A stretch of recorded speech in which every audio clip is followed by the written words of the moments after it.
Good morning. A month ago, when the shelter-in-place protocols really took hold, there were a lot of posts on my Facebook feed about introverts and extroverts. You can imagine, call your extroverted friends. Shelter-in-place is really taking a toll on them, with the appropriate harrowing photo. Or, on the other side, shelter-in-place is an introvert's dream come true, with the appropriate serene photo. Add to those the similarly stereotypical dogs versus cats posts, and I could see our universal anxieties coming out on Facebook, mostly in these cases couched in humor. As time has gone on, however, the frequency of those posts have decreased. I suspect that many of us have learned, as have I, that as much as I might have identified with at least the introvert cat-oriented humor, this shelter-in-place stuff isn't what introverts want or need any more than extroverts. This really came home to me earlier this week when, perhaps as you've experienced, our neighbors decided to do a Takeout Wednesday. Everyone was encouraged to order takeout from one local restaurant to ensure that it was all delivered at the same time, and then to have an al fresco dinner, eating on your front lawn, your driveway, or porch. Wednesday evening came, and dodging rain squalls and wind gusts, most of us did head outside. Some folks gathered together on one driveway, observing the 6-foot distancing requirements, thereby eliminating the need to shout across the street or lawn. Others of us simply walked up and down the street, a downside of not living on a cul-de-sac, to reconnect with folks we hadn't seen for a month or more. Our need for connection, regardless of introversion or extroversion, was great, and we were so thankful to see each other. But our gathering wasn't random or happenstance. It wasn't even a Zoom happy hour, as some neighborhoods have hosted and ours is resisting. It was very intentional. It required advanced planning. It was physical, almost face-to-face. And most significantly, it involved food. Even though the idea was that everyone would eat in their own place, we couldn't do it. We needed to be together, introverts and extroverts alike. Waving from afar was insufficient. Clearly, there's something about social interaction around food that is necessary for us humans. Yet, social interactions, specifically the limited social encounters of COVID land, as I call where we live right now, are so different from our homeland. I recall learning when a kid that in some Asian cultures, handshaking was not the done thing. One might bow, perhaps with the namaste gesture, to greet another person. Well, that was interesting to learn back then, but now that we have entered COVID land, we're compelled to comply with its cultural, although similar to my childhood learning, and medically mandated practices. Handshaking is certainly out, and a hug as greeting isn't even done on this planet anymore. Then there was an article in the paper the other day about the fact that masks have eliminated our ability to smile at each other in the store or on walks in the neighborhood. Isolation is really uncomfortable, and it creates its own fears. So much so that I've found that I rarely say hello to folks when I'm out walking the dog. I'm afraid I'll cross some unmarked COVID boundary that even sound will transmit the virus. The specialness of a meal, as I've just mentioned, on this Sunday, with the lesson about the road to and dinner in Emmaus, would usually be our focus. Indeed, we'd zoom in on the Eucharist, pardon the reference.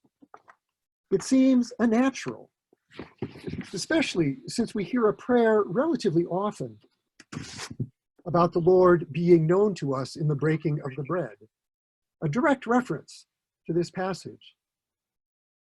But in our frequent hurry to get to the so-called key moment of the story, we miss a bunch of other stuff that, especially in these challenging times, is worthy of our attention. We most often refer to this gospel lesson as the Emmaus Road story from the first verse we heard. Now, on that same day, two of Jesus's disciples were going to a village called Emmaus, about 7 miles from Jerusalem. We don't often, however, spend much time on the road. So eager are we to arrive at the destination. But the majority of the story takes place on that road. Only a few verses refer to what happened around the table in Emmaus. And Emmaus, for you history or geography buffs, is currently unidentified. There are some likely candidates, but none of them are 7 miles from Jerusalem. Whether it was 4 miles or 20, depending on the option, probably isn't really very important, although the longer the distance, the more opportunity the disciples and their unknown traveling companion would have had to talk. Recall that this walk to Emmaus was happening on the day that the news was spreading that Jesus wasn't found in his tomb.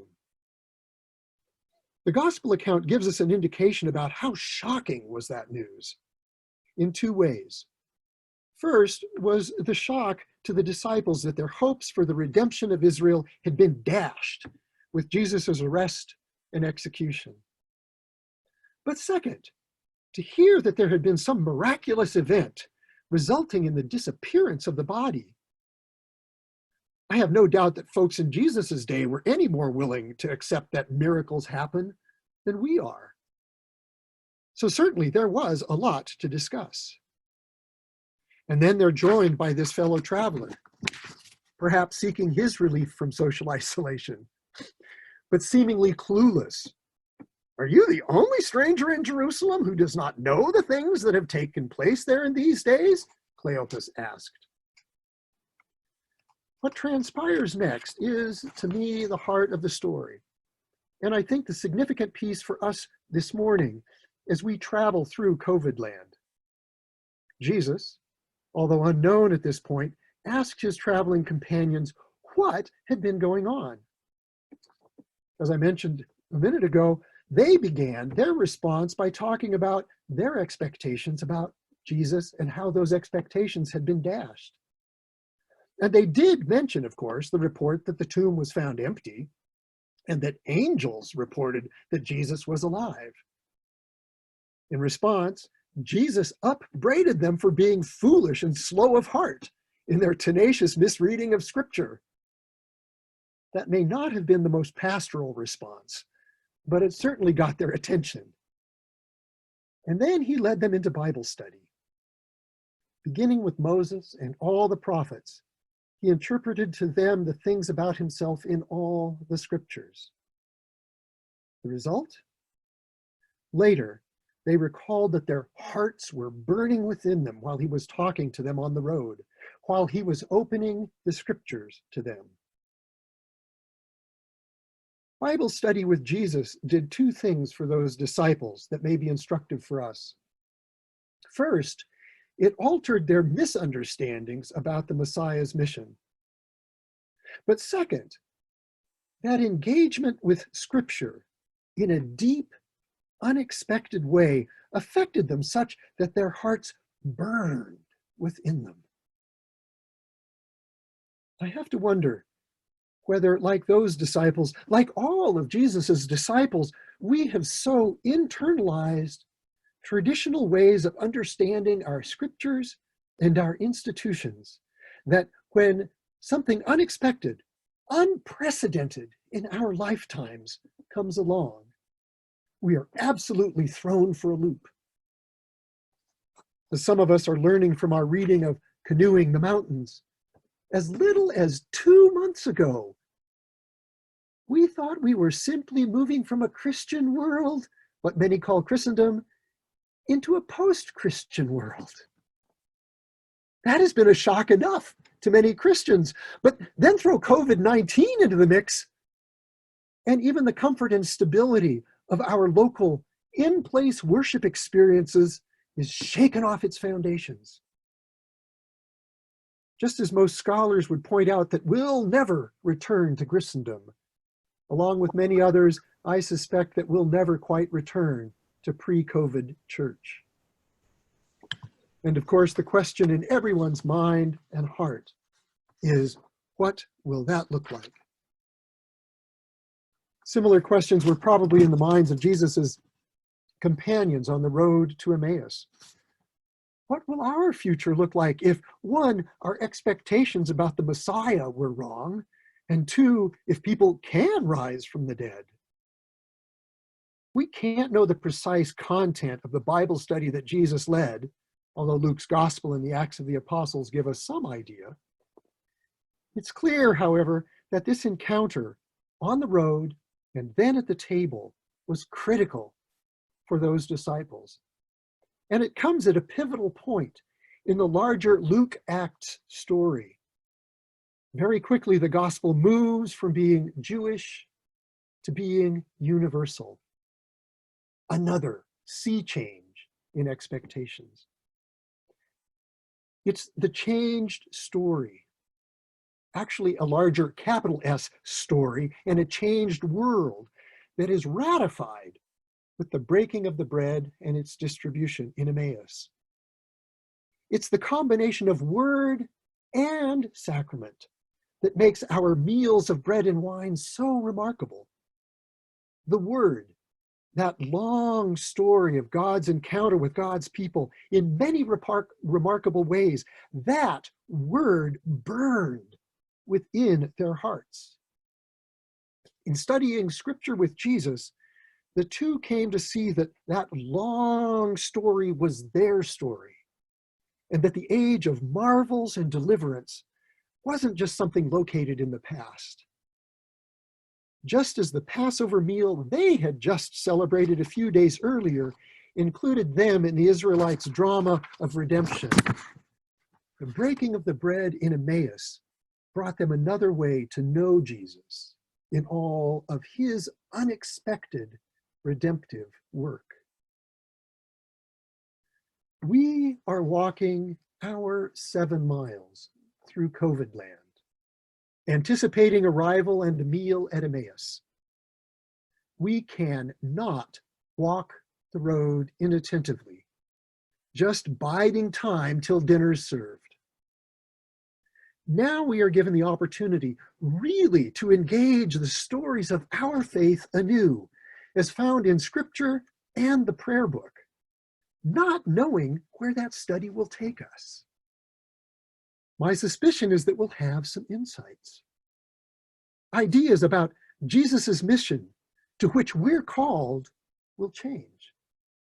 And then, when we are able to gather round the table on Dry Creek again, we'll recall those moments when our hearts burned within us at some new realization of how God met us in our study while in this strange land, how even this sojourn is part of a larger story.